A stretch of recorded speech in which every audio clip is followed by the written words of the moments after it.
To Kill a Mockingbird, Reader's Digest Edition, Chapter 4, Part 2. As a note, there are racial slurs in this part of the text. I will not be reading those. I will be editing them out. It is important that they're in the text and we can see how they are being used and by who. The full meaning of the night's event hit me after I went to bed, and I began crying. Jim heard me, and for once he didn't remind me that people nearly 9 years old didn't do things like that. He took me to his room and put me in bed beside him. "Try to go to sleep," he said. "It'll all be over after tomorrow, maybe."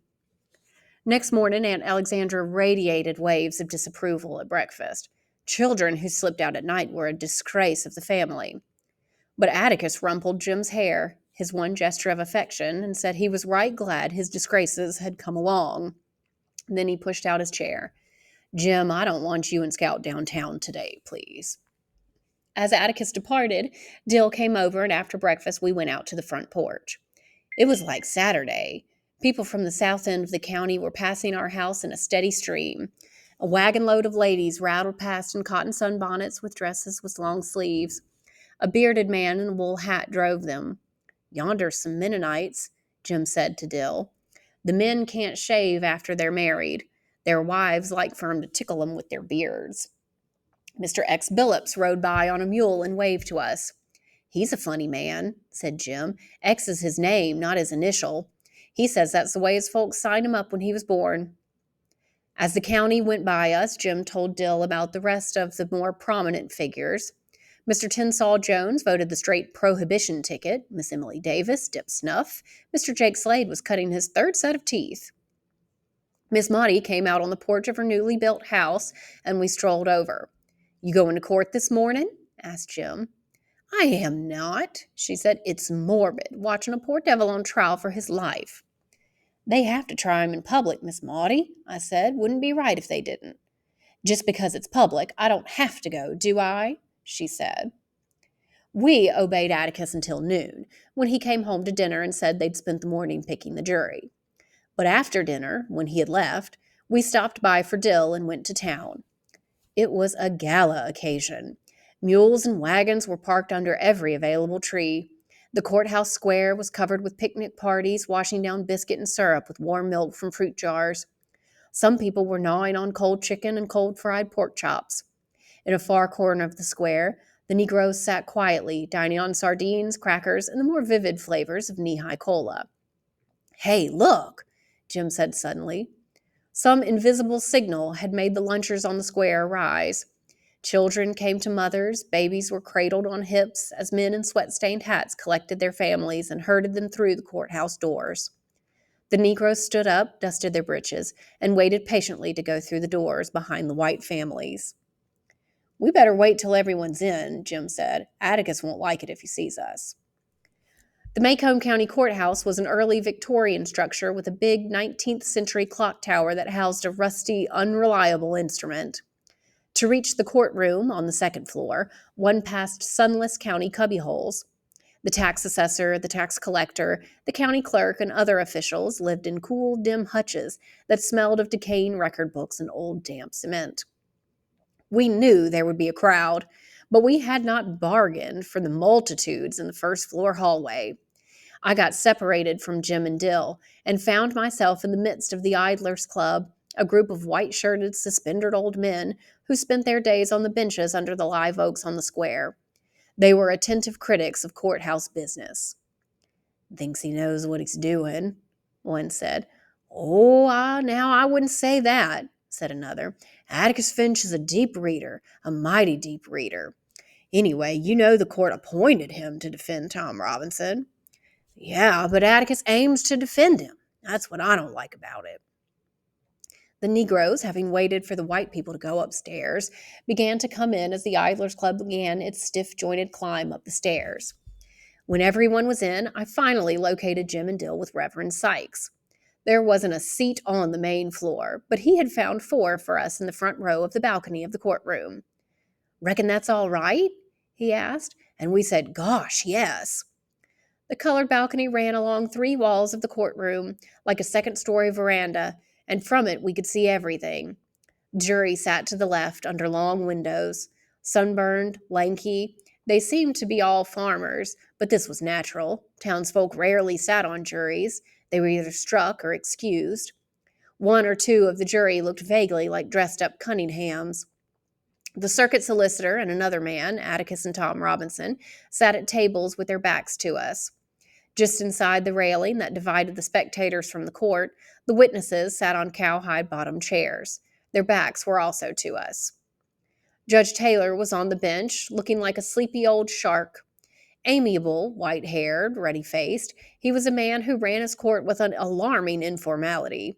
He sometimes propped his feet up. He often cleaned his fingernails with his pocket knife. He was a man learned in the law, and although he seemed to take his job casually, in reality, he kept a firm grip on any proceedings that came before him. The witness stand was to the right of Judge Taylor, and when we got to our seats, Mr. Heck Tate, the sheriff, was already on it. Mr. Tate, dressed for the occasion in a business suit, was sitting forward in the witness chair, his hands clasped between his knees, listening attentively to the circuit solicitor, Mr. Gilmer. A balding, smooth-faced man, Mr. Gilmer could have been anywhere between 40 and 60. "In your own words, Mr. Tate," he was saying. "Well," said Mr. Tate, speaking to his knees, "I was fetched by Bob, by Mr. Ewell yonder, on the night of November 21st. I was just leaving my office when Mr. Ewell came in. Excited he was, and said, 'Get out to his house quick. Some man had raped his girl.' So I went there as fast as I could." "And what did you find?" "Found her lying on the floor in the front room. She was pretty well beat up, but I heaved her to her feet, and she said she was all right. I asked her who hurt her, and she said it was Tom Robinson." Judge Taylor looked up as if he were expecting an objection, but Atticus was quiet. "Asked her if he beat her like that, and she said yes, he had. Asked her if he took advantage of her, and she said yes, he did. So I went down to Robinson's house and brought him back. She identified him as the one, so I took him in." "Thank you," said Mr. Gilmer. Judge Taylor said, "Any questions, Atticus?" "Yes," said my father. He was sitting behind his table, his legs were crossed, and one arm was resting on the back of his chair. "Did you call a doctor, Sheriff? Did anybody call a doctor?" "No, sir," said Mr. Tate. "Why not?" There was an edge to Atticus's voice. "Well, it wasn't necessary, Mr. Finch. She was mighty banged up. Something sure happened. It was obvious." "But you didn't call a doctor?" "No, sir." Judge Taylor broke in. "He's answered the question 3 times, Atticus. He didn't call a doctor." Atticus said, "I just wanted to make sure, Judge." The judge smiled. "Sheriff, you say she was mighty banged up. In what way?" "Well, she was beaten around the head. There was bruises on her arms, and she had a black eye coming." "Which eye?" Mr. Tate blinked and ran his hands through his hair. "Let's see," he said softly. Then he pointed to an invisible person 5 inches in front of him and said, "Her right. It was her right eye, Mr. Finch. I remember she was bunged up on the right side of her face." Mr. Tate blinked again, as if something had suddenly been made plain to him. He turned his head and looked around at Tom Robinson. Something had been made plain to Atticus also, and it brought him to his feet. "Sheriff, please repeat what you said." "It was her right eye," I said. "She was bunged up on the right side of the face. Her arms were bruised too, and her neck. There were definite finger marks on her gullet." Mr. Tate fell silent. Atticus sat down and nodded to the circuit solicitor, who shook his head at the judge. Mr. Tate rose stiffly and stepped down from the witness stand. "Robert E. Lee Ewell," the clerk boomed, and a little bantam cock of a man rose and strutted to the stand, the back of his neck reddening at the sound of his name. When he turned around to take the oath, we saw that his face was as red as his neck. His nose was thin, pointed and shiny, and he had no chin to speak of. "So help me God," he crowed. Every town had families like the Ewells. No economic fluctuations changed their status. They lived as guests of the county in prosperity as well as in the depths of a depression. No truant officer could keep their numerous offspring in school. No public health defender could free them from congenital defects and the diseases indigenous to filthy surroundings.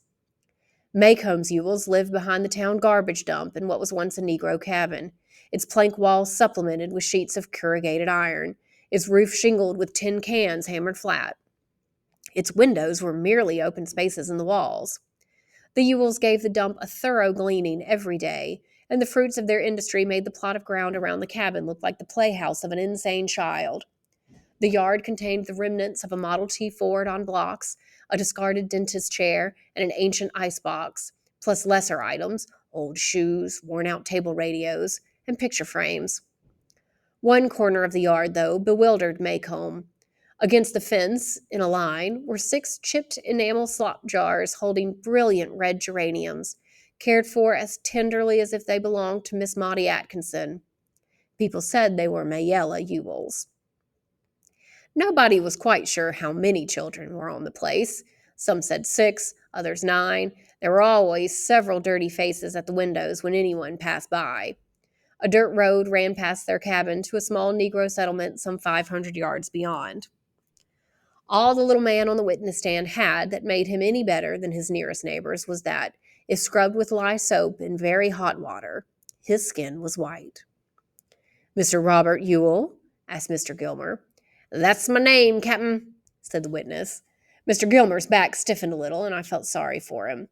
Mr. Ewell was Mr. Gilmer's witness, and he had no business being rude to him of all people. "Are you the father of Mayella Ewell?" was the next question. "Well, if I ain't, I can't do nothing about it now. Her ma's dead," was the answer. Judge Taylor stirred. He turned slowly and looked at the witness. "Are you the father of Mayella Ewell?" he asked, in a way that made the laughter below us stop suddenly. "Yes, sir," Mr. Ewell said meekly. Judge Taylor went on in tones of goodwill. "Now let's get something straight. There will be no more audibly obscene speculations on any subjects from anybody in this courtroom as long as I'm sitting here. Do you understand?" Mr. Ewell nodded, and Judge Taylor said, "All right, Mr. Gilmer." "Thank you, sir. Mr. Ewell, would you tell us, just in your own words, what happened on the evening of November 21st, please?" Jim grinned and pushed his hair back. "Just in your own words" was Mr. Gilmer's trademark. We often wondered who else's words Mr. Gilmer was afraid his witness might employ. "Well, the night of November 21, I was coming from the woods with a load of kindling, and just as I got to the fence, I heard Mayella screaming like a stuck hog inside the house." "What time was it, Mr. Ewell?" "Just 'fore sundown. Well, I was saying, Mayella was raising this holy racket, so I dropped my load and ran as fast as I could up to the window, and I seen—" Mr. Ewell's face grew scarlet. He stood up and pointed his finger at Tom Robinson. "I seen that man yonder on my Mayella." Judge Taylor had to use his gavel for fully 5 minutes. Atticus was on his feet at the bench saying something to him. Sheriff Tate stood in the middle aisle quelling the packed courtroom. Behind us, there was an angry, muffled groan from the colored people. Reverend Sykes leaned across Dill and me, pulling at Jim's elbow. "Mr. Jim," he said, "you better take Miss Jean Louise home. Mr. Jim, you hear me?" Jim turned his head. "Scout, Dill, you and Scout go home." I remembered Atticus's blessed dictum. "You gotta make me." Jim scowled furiously at me, then said to Reverend Sykes, "I think it's okay, Reverend. She doesn't understand it." I was mortally offended. "I most certainly do. I can understand anything you can." "Oh, hush. She doesn't understand it, Reverend." Reverend Sykes' black eyes were anxious. "Mr. Finch know you all are here?" Jim shook his head. "It's all right, Reverend." As Judge Taylor banged his gavel, Mr. Ewell sat smugly surveying his handiwork. With one phrase, he had turned happy picnickers into a sulky, tense, murmuring crowd, slowly hypnotized by gavel taps, lessening in intensity, until the only sound in the courtroom was a dim pink, pink, pink. In possession of his court once more, Judge Taylor leaned back in his chair. He looked suddenly weary. His age was showing. "There has been a request," Judge Taylor said, "that this courtroom be cleared of spectators, a request that will be denied for the time being. But I can assure you of one thing. You will receive what you see and hear in silence, or you will leave this courtroom. Moreover, you won't leave it until the whole lot of you come before me on contempt charges. Proceed, Mr. Gilmer." "You say you saw the room from the window?" asked Mr. Gilmer. "Yes, sir," said Bob Ewell. "How did the room look?" Well, it was all slung about like there was a fight. What did you do when you saw the defendant? Well, I run around the house to get in, but he run out the door just ahead of me. I was too distracted to run after him. I run in the house and Mayella was lying on the floor squalling. Then what did you do? Why, I run for Tate quick as I could. I knowed who it was all right, lived down yonder. Judge, I've asked this county for 15 years to clean out that nest. They're dangerous to live around, besides devaluing my property. Thank you, Mr. Ewell, said Mr. Gilmer hurriedly. The witness made a hasty descent from the stand and ran smack into Atticus, who had risen to question him. Judge Taylor permitted the court to laugh. Just a minute, sir, said Atticus genially. Could I ask you a question or two? Mr. Ewell backed up into the witness chair and regarded Atticus with haughty suspicion. Mr. Ewell, Atticus began, folks were doing a lot of running that night. Let's see. You say you ran to the window, you ran into the house, you ran to Mayella, you ran for Mr. Tate. Did you, during all this running, run for a doctor? Wasn't no need to. I seen what happened. But there's one thing I don't understand, said Atticus. Didn't you think, in view of Mayella's injuries, that she should have a doctor immediately? The witness said he never thought of it. He had never called a doctor for any of his in his life, and if he had, it would have cost him $5. That all? He asked. Not quite, said Atticus casually. Mr. Ewell, you heard everything Sheriff Tate said, didn't you? Mr. Ewell considered the matter carefully and seemed to decide that the question was safe. Yes. Do you agree with his description of Mayella's injuries? How's that? Mr. Tate testified that her right eye was blackened, that she was beaten around the... Oh, yeah, said the witness. I hold with everything Tate said. You do? Asked Atticus mildly. I just want to make sure. He went to the court reporter, said something, and the reporter entertained us by reading Mr. Tate's testimony as if it were stock market quotations. It was her right eye, Mr. Finch. I remember she was bunged up on the right side of her face. Thank you, Bert, said Atticus. You heard it again, Mr. Ewell. Do you agree with the sheriff? I holds with Tate. Her eye was blacked, and she was mighty beat up. The little man seemed to have forgotten his previous humiliation from the bench. His chest swelled, and once more he was a red little rooster. I thought he'd burst his shirt at Atticus's next question. Mr. Ewell, can you read and write? Mr. Gilmer interrupted. Objection, he said. Can't see what witness's literacy has to do with the case. Irrelevant and immaterial. Judge Taylor was about to speak, but Atticus said, Judge, if you'll allow the question plus another one, you'll soon see. All right, said Judge Taylor, but make sure we see, Atticus. Overruled. I'll repeat, said Atticus. Can you read and write? I most positively can. Will you write your name and show us?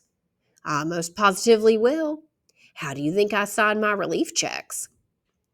Mr. Ewell was endearing himself to his fellow citizens. There were chuckles below us. I was becoming nervous. Atticus seemed to know what he was doing, but it seemed to me that he'd gone frog-sticking without a light. Never, never on cross-examination ask a witness a question you don't know the answer to was a tenet I had absorbed with my baby food. Atticus produced an envelope and a fountain pen and handed them to the witness. Would you write your name for us? He asked. Clearly now, so the jury can see you do it. Mr. Ewell wrote on the envelope and looked up complacently to see Judge Taylor staring at him, and Mr. Gilmer half sitting, half standing at his table. What's so interesting? He asked. You're left-handed, Mr. Ewell, said Judge Taylor. Mr. Ewell turned angrily to the judge and said he didn't see what his being left-handed had to do with it, that he was a God-fearing man and Atticus Finch was taking advantage of him. He had told them what happened, and he'd say it again and again, which he did. Nothing Atticus asked him after that shook his story. Atticus finally dismissed him. Jim was pounding on the balcony rail softly. We've got him, he whispered. I didn't think so. Atticus was trying to show that Mr. Ewell could have beaten up Mayella. That much I could follow. If she was beaten on the right side of the face, it would tend to show that a left-handed person did it. But Tom Robinson could easily be left-handed too.